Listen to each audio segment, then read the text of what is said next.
UKLO 1 year masters. No IELTS required up to 5 years visa. High visa success rate. Hello guys, welcome to hit TV. Present మనతో ఉన్నారు social activist Krishna కుమారి గారు. Madam నమస్తే.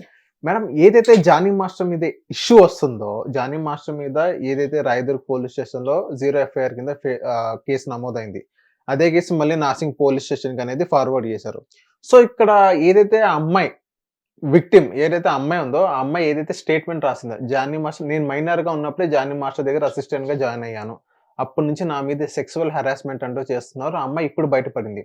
So ఇక్కడ topic ఏంటంటే, ఆ అమ్మాయి ఇన్ని సంవత్సరాలు సెక్సువల్ గా హెరాస్ చేస్తుంటే ఇప్పుడు ఎందుకు బయటపడింది, అప్పుడు ఎందుకు బయటపడలేదు? Point number 1. ఇంత జరిగినా కూడా జానీ మాస్టర్ అనేది ఆ అమ్మాయి అనేది ఎటువంటి, ఈవెన్ జానీ మాస్టర్ దగ్గర నుంచి ఎటువంటి స్పందన రాలేదు. ఇంకోటి ఏంటంటే, జానీ మాస్టర్ గారిని అరెస్ట్ చేయబోతున్నారు. సో ఇలాంటి క్వశ్చన్స్ అనేది చాలా మంది క్వశ్చన్ వస్తున్నాయి. సో మీ ప్రకారంగా అసలు ఏం జరిగింది, అసలు ఏం జరగబోతుంది? ఇప్పుడు ఒకటండి, సినిమా ఇండస్ట్రీలో లైంగిక వేధింపులు ఉన్నమాట వాస్తవం, జగమెరిగిన సత్యం. ఇక్కడే కాదు, దేశవ్యాప్తంగా ఉన్నాయి. మరీ మాట్లాడుకుంటే అంతర్జాతీయ స్థాయిలో ఉన్నాయి. హాలీవుడ్లో ఉన్నాయి, బాలీవుడ్లో ఉన్నాయి, టాలీవుడ్లో ఉన్నాయి, కోలీవుడ్లో ఉన్నాయి, మాలీవుడ్లో ఉన్నాయి, అన్ని చోట్ల ఉన్నాయి. అయితే ఈ ఉన్న వాటిని ఇలాగే కొనసాగిద్దామా, లేదు ఇప్పుడు కొత్త కొత్త చట్టాలు వచ్చాయి, ఈ చట్టాల ప్రకారం వాటిని ఏమైనా నివారించే ఉద్దేశం సినిమా వాళ్ళకు ఉందా లేదా అన్నదే మౌలికమైన ప్రశ్న. ఈ ప్రశ్న ఇప్పుడే ఎందుకు ఉదయించింది, ఇంతవరకు మాట్లాడలేదు అంటే మాలాంటి వాళ్ళం మాట్లాడుతూనే ఉన్నాం. పోయినసారి 2019లో కాస్టింగ్ కోచ్ గురించి పెద్ద ఉద్యమం నడిచింది హైదరాబాద్లో. నడిస్తే అప్పుడు శ్రీరెడ్డి విషయం బయటకు వచ్చినప్పుడు ఆ సందర్భంగా అసలు సినిమా ఇండస్ట్రీలో ఉన్న వేధింపులు ఏంటి, జూనియర్ ఆర్టిస్టుల పైన వైలెన్స్ ఏ విధంగా ఉంది, జూనియర్ ఆర్టిస్టులు ఏ విధంగా బాధపడుతున్నారు, ఇట్లా వీటన్నిటి గురించి మాట్లాడడం కోసం ఏదైనా ఒక కమిటీ వెయ్యండి. ఎవరికైనా ఒక బాధ ఉంది, వచ్చి ఎవరికి చెప్పుకోవాలి?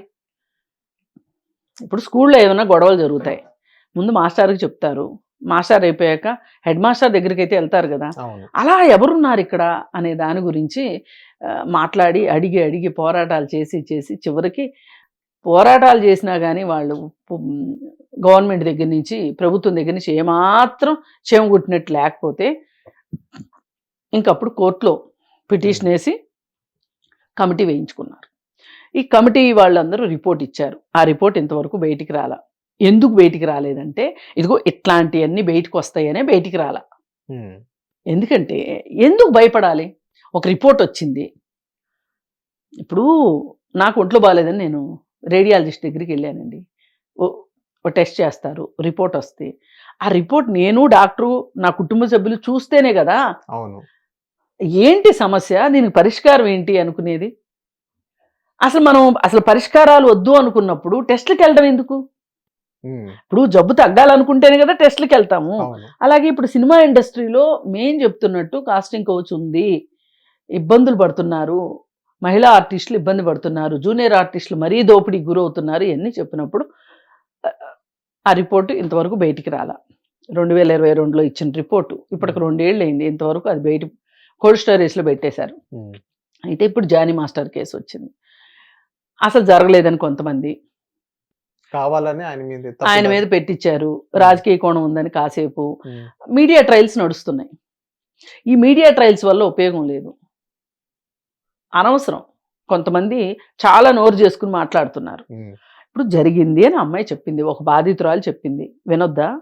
నువ్వు అప్పుడు ఎందుకు చెప్పలేదు అంటే, అప్పుడు అమ్మాయి చిన్నపిల్ల, అమ్మాయి బాలికండి. అసలు ఆమెని అమ్మాయి అని కూడా సంబోధించకూడదు, మహిళ అని కూడా, స్త్రీ అని సంబోధించకూడదు.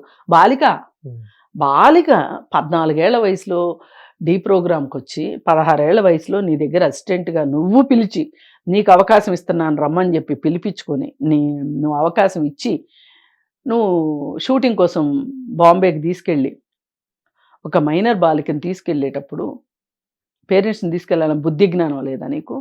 నువ్వు ఏ ఉద్దేశంతో ఆమెను ఒంటరిగా పట్టుకుపోయావు?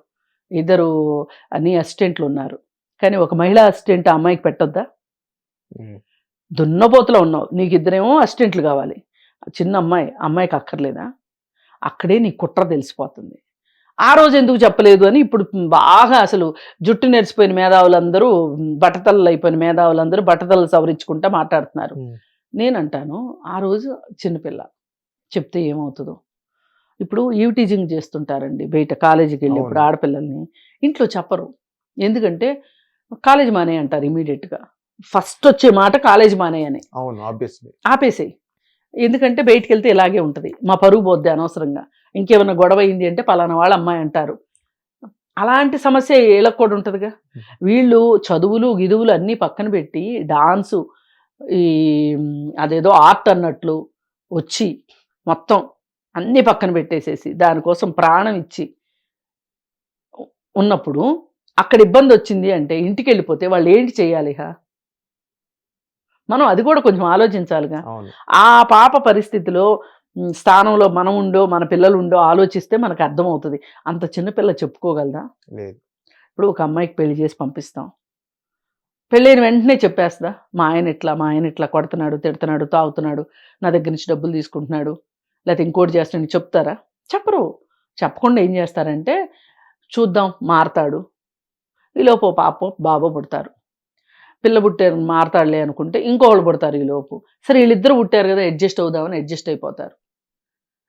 ఆళ్ళ చదువులు, వాళ్ళ సెటిల్మెంట్లు ఇయన్నీ అయిన తర్వాత 60, 65 ఏళ్ల వయసులో విడాకులకు వస్తున్న కేసులు బోలెడున్నాయి. హ్మ్. మరి నీకు మొగుడు అంత నచ్చకపోతే ఇద్దరు పిల్లల్ని ఎట్లా కన్నా అని అడుగుతారా ఎవరన్నా తీరిగ్గా? అడగరు కదా. లేదు. మరి పైగా ఇంకొకటి, మైనర్ బాలికల మీద వాళ్ళ కన్సెంట్ ఉన్నప్పటికీ కూడా మీరు సెక్స్ చేయడం అనేది నేరం. అది రేప్ కింద వచ్చిందన్న. ఖచ్చితంగా రేప్ కిందే వస్తది. ఓకే. వాళ్ళ కన్సెంట్ ఉన్నా సరే వాళ్ళ మీద పోక్సో కేసు పెట్టాలి. ఇప్పుడు పెడతారు. హ్మ్. ఆధారాలు దొరుకుతాయి. ఇప్పుడు ఎవరో తెలియని అమ్మాయి అనుకోండి, అత్యాచారం జరిగింది, వైద్య పరీక్షలకు తీసుకెళ్లారు, అత్యాచారం జరిగిందనేది అర్థమవుతుంది. వీళ్ళు అట్లా కాదు కదా. కొన్ని సంవత్సరాల పాటు ట్రావెల్ చేశారు. వీళ్ళు ఏమి మెసేజ్‌లు పెట్టుకున్నారో, ఆమెను ఏం బెదిరించిన మెసేజ్‌లు ఉన్నాయో ఆమె దగ్గర ఉంటాయి. అవును. మీకు నాకు చెప్పాల్సిన అవసరం ఏంటి? పోలీసులకి ఇస్తది. ఏమీ లేవని మీరెట్ట చెప్తారు? ఇది ఎట్లుందంటే 7 గుడ్డోళ్ళు కలిసి ఒక ఏనుగుని కనిపెట్టినట్టుంది. ఈ మాట్లాడే వాళ్ళందరిని చూస్తుంటే. హ్మ్.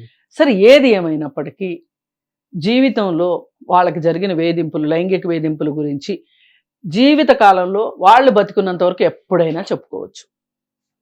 హ్మ్. దీనికి నేను ఎగ్జాంపుల్ చెప్తా. హాలీవుడ్‌లో ఒక డైరెక్టర్ మీద ఒక హీరోయిను అతనికి 65, 70 ఏళ్ల వయసు వచ్చినప్పుడు, ఈవిడికి 40, 45 ఏళ్ల వయసు వచ్చినప్పుడు కంప్లెయింట్ చేసింది. మొన్న ఒక 5 సంవత్సరాల క్రితం మీ టూ ఉద్యమం వచ్చినప్పుడు. హ్మ్. నువ్వు అప్పుడెందుకు చెప్పలేదంటే? అర్థం లేని ప్రశ్న. సో ఇక్కడ ఆ చాలా ఆ అమ్మాయి భరించింది. ఇప్పుడు ఆ అమ్మాయి మీద వేధింపులు ఎక్కువైనాయి. ఆ అమ్మాయి ఇప్పుడు చెప్పింది. అందుకని ఇలాంటియన్నీ మానేసి సాక్ష్యాలేంటో, ఆధారాలేంటో పోలీసులు చూసుకుంటారు. మనం ఎందుకు మాట్లాడడం? పైగా అసలు ఈ ఇండస్ట్రీలోనే ఉన్నాయి అనేది మనందరికీ తెలిసిన విషయం ఇది. ఇది బహిరంగ రహస్యం. తెలియందేదీ లేదు ఇందులో. మరి ఇంతమందికి తెలిసిన విషయం జరిగింది అని ఆ అమ్మాయి చెప్తున్నప్పుడు ప్రాబబిలిటీ థియరీ ప్రకారం అయినా సరే జరిగుండొచ్చు. జరగకపోతే కడిగిన ముత్యంలాగా బయటకొస్తాడుగా. హ్మ్. అందుకని దీని వెనక ఆ కుట్రుంది, ఈ కుట్రుంది. ఆ అమ్మాయి ఏదో అప్పుడు అతని దగ్గర కూడా డబ్బులు లేవు కాబట్టి, అతను చిన్నోడే కాబట్టి, ఏమి డబ్బులు రాలవు కాబట్టి, ఆ రోజు మాట్లాడలేదు.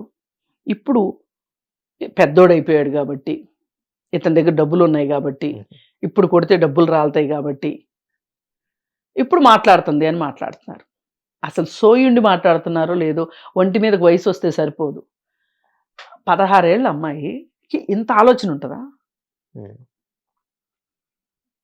మనమే మాట్లాడుకుందాం. హ్మ్. ఇప్పుడు మనకో, మన అమ్మాయికో, మనకు బాగా తెలిసిన పిల్లకో జరిగితే అప్పుడు తెలుస్తది మనకు ఆ అవును. బాధేంటో. 16 ఏళ్ల అమ్మాయికి ఇన్ని ఆలోచనలుంటాయా అండి? సరే, ఎవరేం మాట్లాడినా అది వాళ్ళ సంస్కారానికి వదిలేద్దాము. ఇప్పుడు అతన్ని రక్షించాలి అని కొంతమందికి ఉంది. అయితే ఈ కేసు మామూలుగా 15 రోజుల క్రితమే సినిమా ఇండస్ట్రీ పెద్దల దగ్గరికి వెళ్ళింది. వెళితే వాళ్ళు ఏమన్నారంటే, మీరు పోలీసులతో అప్రోచ్ అవ్వండి, మాకు ఇక్కడ ఏ విధమైన చర్యలు తీసుకునే హక్కు ఇప్పుడు ప్రాథమికంగా మాకు లేదు అని. అదెందుకు చెప్పారంటే వాళ్ళు, మన సినిమా వాడిని మనం కాపాడుకోకపోతే ఎట్లా అని గొడవలు వస్తాయని, పోలీసులు చర్యలు ఏమన్నా తీసుకున్న తర్వాత మనం చర్యలు తీసుకుందాంలే అని ఆగారు వాళ్ళు. ఆగి వాళ్లే చెప్పారు, మీరు వెళ్ళి పోలీస్ స్టేషన్కి వెళ్ళి కంప్లైంట్ ఇచ్చుకోండి అమ్మా అని. అయితే పోలీస్ స్టేషన్కి వెళ్ళిన తర్వాత అక్కడ ఎఫ్ఐఆర్ నమోదైన తర్వాతనే వీళ్ళు నిన్న మీటింగ్ పెట్టుకొని మాట్లాడడం జరిగింది. పైగా ఇంకొకటి ఏంటంటే, అతను పని ఇచ్చే పొజిషన్లో ఉన్నాడు, అంటే అతని స్థాయి పెద్దది. ఈమె పనికి వచ్చిన అమ్మాయి, చిన్న అమ్మాయి, చిన్న పాప, అసలు బాలిక. ఈమెకి ఎంత రెసిస్ట్ చేయగలిగే శక్తి ఉంటుంది, అంత ఆత్మవిశ్వాసం ఎక్కడి నుంచి వస్తుంది? ఇప్పుడు జరిగిన దానికే ఒక రకంగా వాళ్ళు, ఒక ఆమె చెప్తుంది, అసలు అలా ఎవరన్నా మన ఇష్టానికి వ్యతిరేకంగా మనం బలాత్కరిస్తే వాళ్ళని చూస్తేనే మనకు భయమే వస్తుంది, అట్లాంటిది ఆయనతో కలిసి ఎలా పనిచేసింది అని మాట్లాడుతున్నారు. ఇట్లా ఇవన్నీ కొంచెం చికాకు కలిగిస్తున్నాయి. ఏదైనా పోలీసులు చూసుకుంటారు. మ్యామ్, ఈ స్టోరీ ఏదైతే జానీ మాస్టర్ గారు ఏదైతే అమ్మాయి మీద వేధింపులు ఏదైతే ఉందో, ఈ మొత్తం స్టోరీ అనగా జానీ మాస్టర్ వాళ్ళ భార్య కూడా ఇన్వాల్వ్ అయ్యి ఉంది. ఈవెన్ జానీ మాస్టర్ ని ఆ అమ్మాయి పెళ్లి ఈవెన్ విక్టిమ్ ఎవరైతే ఆ బాధితురాలు ఉన్నారో ఆ అమ్మాయి మతం మార్చుకొని జానీ మాస్టర్ ని పెళ్లి చేసుకోమని చెప్పి జానీ మాస్టర్ వాళ్ళ భార్య కూడా ఒత్తిడి చేశారు అని టాక్స్ వినిపిస్తున్నాయి. ఇది నిజమేనా మేడం? ఇందులో వాళ్ళ భార్య హస్తం కూడా ఉందంటారా? అమ్మాయి అయితే కంప్లైంట్ ఇచ్చింది. ఓకే, అది తేలాలి. ఇప్పుడు అతనితో కలిసి వచ్చింది వాళ్ళ ఆవిడ కూడా అని చెప్తుంది. ఒకసారి మా ఇంటికి వచ్చినప్పుడు మా తలుపు కూడా విరగొట్టాడు జానీ మాస్టర్, తలుపు తీయకపోతే. అలాగే బయట నా స్కూటీ ఉంటే నా స్కూటీని కూడా విరగొట్టాడు అని చెప్పి చెప్తుంది. ఇలాంటి మనస్తత్వం ఉన్న వాళ్ళు ఇలా చేస్తారండి. ఈ ఒక రకమైన యాంటీ సోషల్ పర్సనాలిటీ ఉంటుంది వీళ్ళకి. వీళ్ళు ఇలాగే చేస్తారు. వీళ్ళు ఏదైతే అనుకుంటారో అది జరిగి తీరాలనుకుంటారు. భార్యలను కూడా ఒప్పిస్తారు. ఇప్పుడు వీళ్ళకి పిల్లలు ఉండుంటారు, ఈ పిల్లల భవిష్యత్తు కోసం ఆయన చెప్పిన మాట విందామని ఆవిడ కూడా వస్తే కూడా ఆశ్చర్యపోవక్కర్లా, మా ఆయన మంచోడే అని చెప్తుంది. ఏ భార్యకైనా సరే బయట పబ్లిక్లో మా ఆయన మంచోడనే చెప్తారు. ఇప్పుడు ఆ మధ్య నిజాంపేటలో తండాలో ఒక అతను కూతుర్ని హత్య చేశాడు. లైంగికంగా వేధించాలనుకుంటే అమ్మాయి అరిసిందని చెప్పి చంపేసి మళ్ళీ ఏమీ ఎరగనట్లు పోలీస్ స్టేషన్లో కంప్లైంట్ ఇచ్చాడు. అప్పుడు పోలీసులు సీసీ కెమెరాలు చెక్ చేస్తే తేలింది ఏంటంటే, ఒకరోజు ఎప్పుడైతే ఆ అమ్మాయిని బండి మీద ఎక్కించుకుని బయటికి వెళ్ళాడో ఒక్కడే వచ్చాడు. ఆ తర్వాత ఆ పిల్ల ఇంటికి రాలేదు. అందుకని వాళ్ళు అతను పట్టుకుని వాళ్ళదైన శైలిలో వాళ్ళు విచారిస్తే చెప్పేశాడు ఇట్లా జరిగిందని. కానీ అలా ఆవిడ వచ్చి ఏమంటది, మా ఆయన అలాంటోడు కాదు. అలా కాక అవునండి మా ఆయన చెడ్డోడే, శిక్షించండి అని ఏ భార్య చెప్తుంది? ఒకవేళ అమ్మాయి చెప్పాలనుకున్నా అమ్మాయి పక్కనున్న వాళ్ళు చెప్పనిస్తారా? ఏమంటారు, ఆడెళ్ళి జైల్లో కూర్చుంటాడు, నువ్వు ఒంటరిదాని అయిపోతావు, నువ్వు ఒంటరి వాళ్ళని బతకనిస్తారా, పిల్లలకు ఆధారం ఏంటి? ఇలాంటి జ్ఞానబోధలు హితబోధలు అన్నీ చేసి ఆమె నోరు నొక్కేసేసి నిజం చెప్పనివ్వకుండా చేస్తారు. మరి అదే పరిస్థితిలో ఇప్పుడు జానీ మాస్టర్ లాంటి బంగారు బాతు లేకపోతే జానీ మాస్టర్ భార్యకి ఎంత ఇబ్బంది, పిల్లలకి ఎంత ఇబ్బంది. అందుకని వాళ్ళు అలాగే చెప్తారు. ఏదైనా చట్టం చూసుకుంటది. మ్యామ్, దీని వెనక కొంతమంది పెద్ద తలకాయలు ఉన్నారు మ్యామ్. జానీ మాస్టర్ వెనక జానీ మాస్టర్ ని కాపాడడానికి పెద్ద తలకాయలు ఎవరైనా ప్రయత్నిస్తారు, ఇండస్ట్రీ సంబంధించింది కానీ పొలిటికల్ గా కానీ. ఇప్పుడు వాళ్ళు సినిమా ఇండస్ట్రీ వాళ్ళు ఫస్ట్ ఈ అమ్మాయి కంప్లైంట్ ఇవ్వడానికి వచ్చినప్పుడు వాళ్ళు అదే చెప్పారు, అతని పైన మేము చర్యలు తీసుకునేంత పెద్దవాళ్ళం కాదు, అతనికి పెద్ద వాళ్ళ మద్దతు ఉంటుంది, అందుకని నువ్వు పోలీస్ స్టేషన్కే వెళ్ళమ్మా అని పంపించారు. ఉంటుందండి, ఎందుకంటే చాలా సంవత్సరాల నుంచి అతను సినిమా ఇండస్ట్రీలో ఉన్నాడు. కానీ ఎవరైనా సరే అతను తప్పు చేశాడు అని ఎంతో కొంత తెలిసిన తర్వాత, పైగా అతని మీద ఇప్పటికి 2 కంప్లైంట్లు ఉన్నాయి ఇంతకుముందు, పైగా సెట్లో కూడా అతను కొంచెం దురుసుగానే ఉంటాడని, రావే పోవే అని తిడతాడని, పైగా తనకి వంగి నా సలాములు చేసే వాళ్ళకే అవకాశాలు ఇస్తాడని, ఆయన కృప ఉంటేనే వాళ్ళు పైకి వస్తారని, ఒక అతను అసలు అతని దగ్గర assistant గా ఉన్న అతను అతనికి అవకాశాలు ఇవ్వకపోతే సూసైడ్ దాకా వెళ్ళి వెనక్కి వెళ్ళి వచ్చిన అతను ఉన్నాడు. మరి ఇట్లా చాలా ఉన్నాయి వ్యవహారాలు. అందుకని అయినప్పటికీ అతనికి సాయం చేయాలనుకునే పెద్ద మనసుకు మట్టుకు జేజేలు పలకాల్సిందే. ఏదైనా కాలం చెప్తుంది.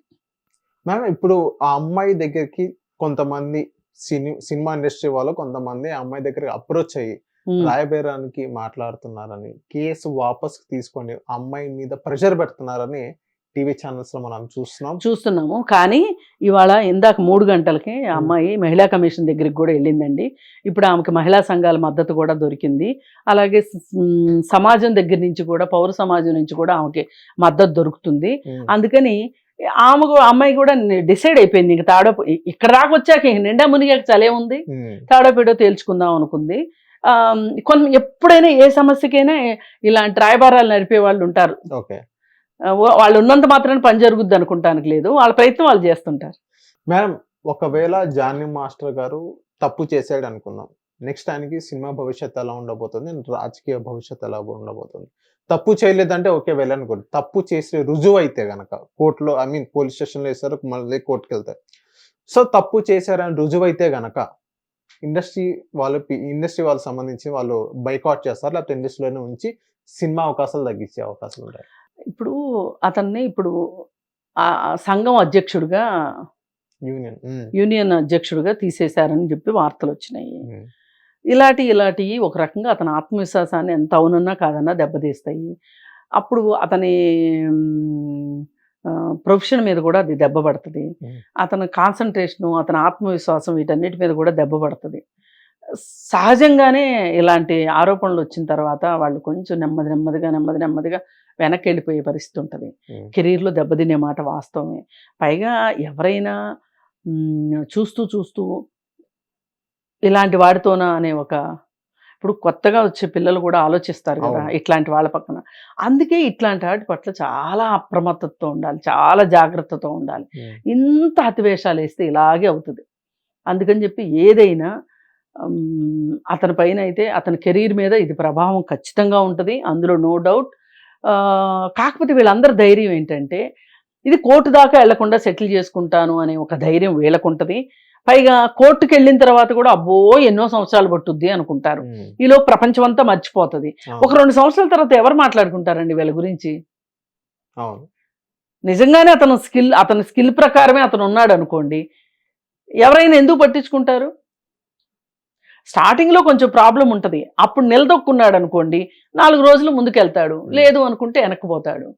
ఇప్పుడు ఇలాంటి ఆరోపణలు కూడా ఇంతకు ముందు సుందరం మాస్టర్ మీద కూడా వచ్చినాయి కానీ ఏదో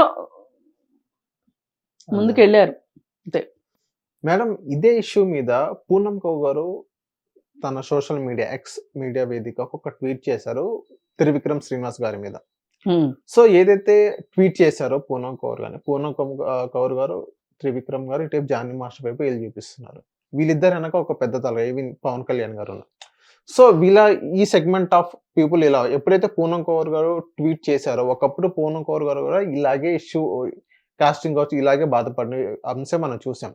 సో ఇప్పుడు చాలా మంది క్వశ్చన్ ఏం చేస్తున్నారంటే, నిన్న పెట్టిన ఏదైతే ఫిలిం ఛాంబర్ లో ఒక 5-6 మంది పెట్టిన ప్రెస్ మీట్ ఏదైతే ఉందో జానీ మాస్టర్ గారి మీద, అదే ప్రెస్ మీట్ పూనం కౌర్ గారు కంప్లైంట్ ఇచ్చినప్పుడు మీరు ఏం చేశారు, మీరు ఎందుకు ఆ ప్రెస్ మీట్ పెట్టి మీరు చెప్పలేకపోయారని చాలా మంది క్వశ్చన్ చేస్తున్నారు. సో ఈ ఓవరాల్ సెగ్మెంట్ చూసుకుంటే ఇది ఎలా చూడొచ్చు అంటారు? ఇప్పుడు తమ్మారెడ్డి భరద్వాజ్ గారు క్లియర్ కట్గా మాకు ఏ కంప్లైంట్ రాలేదు అని చెప్పారు. ఈవిడ కంప్లైంట్ ఇస్తే కనుక ఎప్పుడు ఇచ్చారు ఏంటి అనేది కొంచెం బయట ప్రపంచానికి చెప్పాల్సిన అవసరం ఉంది.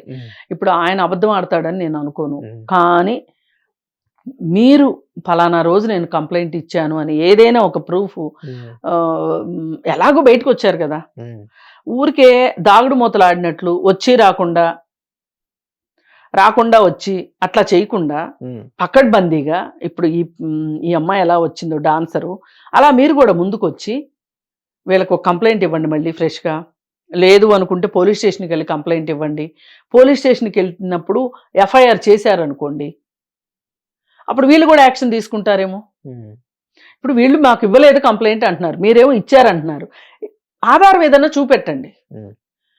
జరగలేదు అని ఒంటెద్దుగా మాట్లాడే ఉద్దేశం అయితే నాకు లేదు అసలు. కాకపోతే అప్పుడెందుకు చెప్పలేదు, ఇప్పుడెందుకు చెప్పావు అని కూడా నేను అనను. ఇప్పుడు మీకు చెప్పాలనిపించింది చెప్పండి. ఏదో ఒక ఎంత తెలివైన నేరస్తుడైనా ఒక్క చిన్న ఆధారమైనా వదిలిపెట్టి వెళ్తాడు. అలాంటి ఆధారం మీకు త్రివిక్రమ్ శ్రీనివాస్ మీద ఉండే ఉంటది. ఓకే, అది ఏదో చూపెట్టండి. ఎందుకు మీరే మనసులో బాధపడుకుంటూ మదన పడుకుంటా ఉండటం కన్నా మీరు ఓపెన్ అవ్వండి. అంటే నేను అనేది ఏంటంటే, ఎలాగూ చెప్పదలుచుకున్నప్పుడు సరి అయిన ప్లాట్ఫామ్ ఎంచుకోండి, ఎంచుకుని మాట్లాడండి. ఎవరుంటే ఏంటండి, ఇప్పుడు బిల్ క్లింటన్ మీద మోనికా లెవిన్స్కి కేసు పెట్టిందా లేదా? వాళ్ళకంటే పెద్దోళ్ళు ఏం కాదుగా వీళ్ళు. బిల్ క్లింటన్ కంటే గొప్పవాళ్ళు వీళ్ళిద్దరూ కాదు కదా. అందుకని మీరు పెట్టండి. మీ వైపు న్యాయం ఉండాలని నేను కోరుకుంటున్నా. నిష్పక్షపాతమైన విచారణ జరగాలి అనుకుంటున్నా. మీకు న్యాయం జరిగినా జరగకపోయినా కనీసం ఒక మీ మనసులో నుంచి ఒక గుండె బరువైనా దించుకున్నట్లు అవుతుంది అని కోరుకుంటున్నా. Thank you madam. Thank you. Hit TV app ని డౌన్లోడ్ చేసుకోండి. ఇందులో short news, live news, entertainment movies అన్ని అవైలబుల్ గా ఉన్నాయి. Please download hit TV app. Hit TV యాప్ని ఫ్రీగా డౌన్లోడ్ చేసుకోండి.